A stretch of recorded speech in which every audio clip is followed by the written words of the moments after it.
I'm Captain David Jones, Commanding Officer of the United States Naval Hospital, Guantanamo Bay, and the Commander of the Joint Medical Group, Joint Task Force, Guantanamo. It's my pleasure to introduce this video that commemorates 60 years of service of the Naval Hospital to the Guantanamo Bay community. In September of 1956, this facility opened with great fanfare, and here, 60 years later, we want to celebrate the past, the present, and the future of healthcare here in Guantanamo Bay. The U.S. military has had a presence in Guantanamo Bay for well over 100 years. Given the glories and the heat of the Caribbean sun, the designers of this hospital wanted to make it as comfortable as possible for patients and staff. So this facility became the first fully air-conditioned hospital in Navy medicine. From the Eisenhower administration to the Obama administration, 11 presidential administrations in all, this gleaming hospital by the bay has served military, civilian government service personnel, contractors, foreign nationals, special category Cuban residents, migrants, detainees, and staff members of non-governmental organizations. We serve all because as the only hospital within the U.S. Southern Command area of operations, we have to be ready to serve anyone who comes in through our doors. It has been excellent. I can't find words to explain. It has been awesome. The treatment has been awesome. The experience was awesome. I got good treatment from all the staff, the commander. I think, if my memory serves me right, I think the commander of the hospital, her name was Captain Scott. She was the captain at the time of the hospital. Oh, I would tell them that they have nothing to fear about the staff at the hospital, and the staff, they're just wonderful, and they does a very good job. They does a very wonderful job. The doctors, the people at the hospital, I can ask a better treatment, and every time I go down there, they treat me real nice. I would say this, keep doing what they're doing, and they always treat me good, so I don't have no complaining about the hospital or anything like that. I will tell them that's the best hospital I've ever been, and they treat me real nice. We might be the smallest Navy hospital, serving the smallest catchment area of about 6,000 people here. But we have an outsized impact on national and international affairs because of the complexity of the mission here in Guantanamo Bay. As a Navy hospital, we are in full alignment with the Navy Surgeon General's guidance on readiness, health, and partnerships. For readiness, the Naval Hospital staff and Navy units on the base maintain the highest level of medical readiness in Navy Medicine East. Regarding health, we strive to provide the best care our nation can offer to sailors, airmen, soldiers, Marines, Coast Guard personnel, family members, and all other base residents to keep them healthy, ready, and on the job. We partner with the Naval Station, the Joint Task Force, the U.S. State Department, and a host of other agencies to provide care in this complex and highly sensitive environment. A 60th anniversary is known as a Diamond Anniversary. For 60 years, the Naval Hospital here in Guantanamo Bay has shined like a diamond, providing high-quality health care for all. And our future is just as bright. Happy 60th anniversary to the hospital team. For those of you who have joined us for the celebration, please enjoy this video that highlights the patient and staff experience through the hospital.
We are a community hospital. That means we have an array of services tailored to the needs of this community, including an emergency room that operates 24 hours a day, 7 days a week, 365 days a year. Ambulance services staffed 24/7 on both the windward and leeward sides of the base. We have an inpatient beds for those requiring skilled nursing support, and a defined array of services like primary care, general and orthopedic surgery, obstetrics and gynecology, comprehensive dentistry, physical therapy, optometry, and a full-scale pharmacy. As a community hospital, we know well our capabilities, and we also know our limitations. When a patient requires more support than we have here, we rely on a cadre of visiting specialists like dermatologists, neurologists, and ophthalmologists who rotate through the hospital and the Joint Task Force. For other services, we closely work with the Naval Station Air Team for routine medevacs off-island. And in the case of emergency needs, we arrange to move patients to more definitive care in the U.S. through specially designed air ambulances mobilized from the States.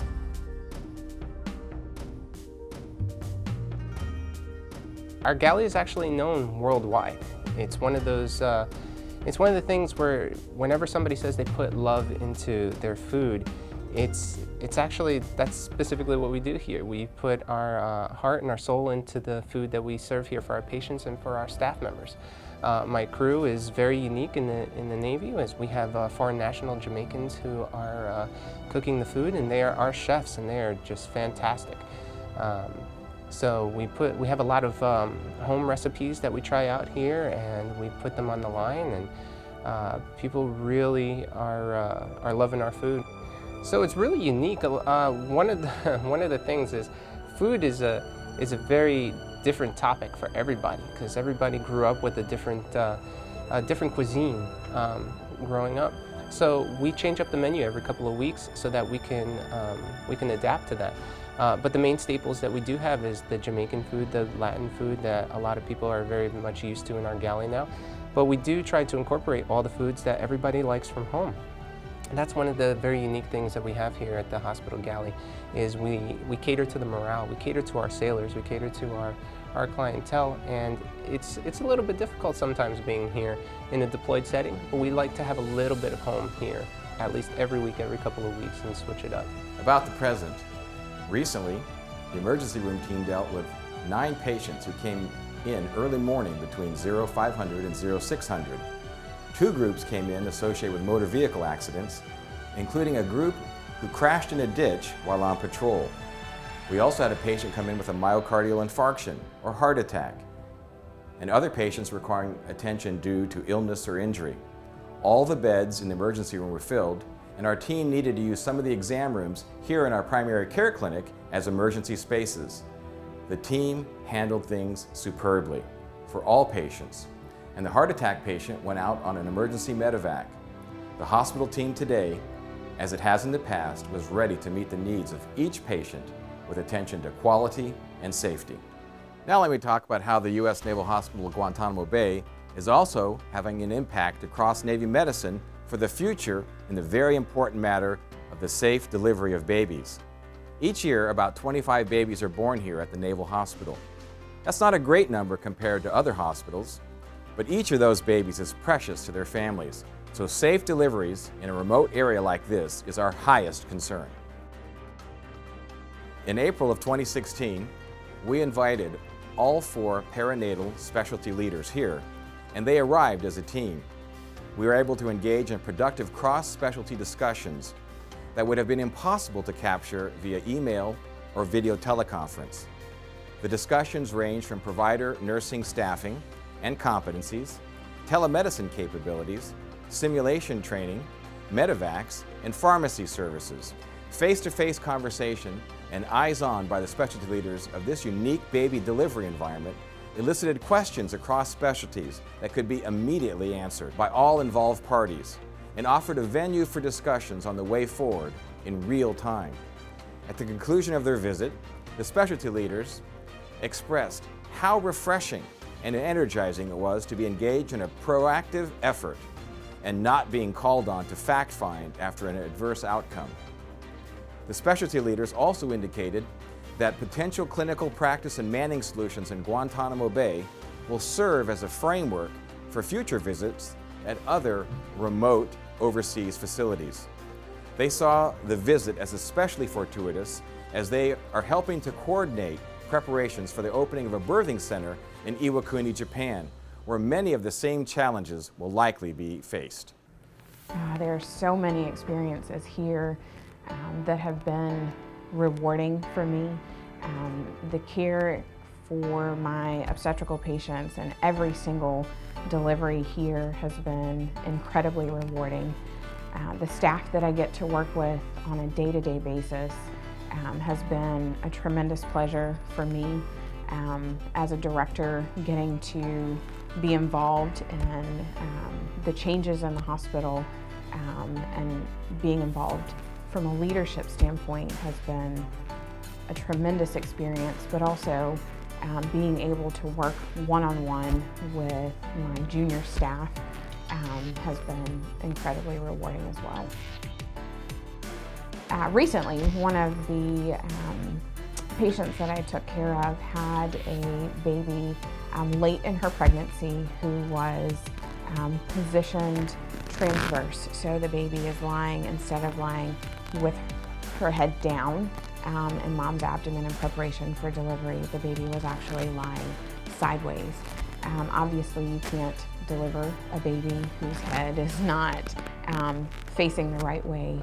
So one of the options that we gave to that patient was what's called an external cephalic version, where the obstetrician physically turns the baby into a head down position. So after counseling the mom and her husband, we were able to successfully turn the baby into a head down position. About 2 weeks later, she went on to deliver the baby vaginally and avoided a C-section. So it was very humbling for me for her to trust me in that situation, and very exciting for Commander Dabalich and I, who assisted me in the procedure, in getting it done successfully for her. Dr. Clark has been, trying to get emotional. Dr. Clark has been the best OB I've ever had. She's the only one I've had from start to finish, and she's taken such great care of me. I feel like she cares not just for me, but for my husband and my family. Miss her. She and I both leave at the same day, thank God, because I would follow her onto the ferry if not. She has greatly impacted this community, and I know especially the mothers, everyone that is delivered here. I haven't heard a single bad word said about her. She's exceeded any expectation I had of a doctor and a midwife. She's been amazing. So our little community hospital on this 45 square mile base, our hospital by the bay, has a continuing impact not only for this community, but for others in the Navy medicine family as far away as Japan. Patient safety and high reliability principles are not just healthcare buzzwords. They are part of the everyday mission that this hospital fulfills and will continue to offer for this community and our joint service family. This is the past, the present, and the future that we pause to celebrate here on this 60th anniversary of the Naval Hospital in Guantanamo Bay.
Hello, Naval Hospital, Guantanamo Bay. Gary Sinise here.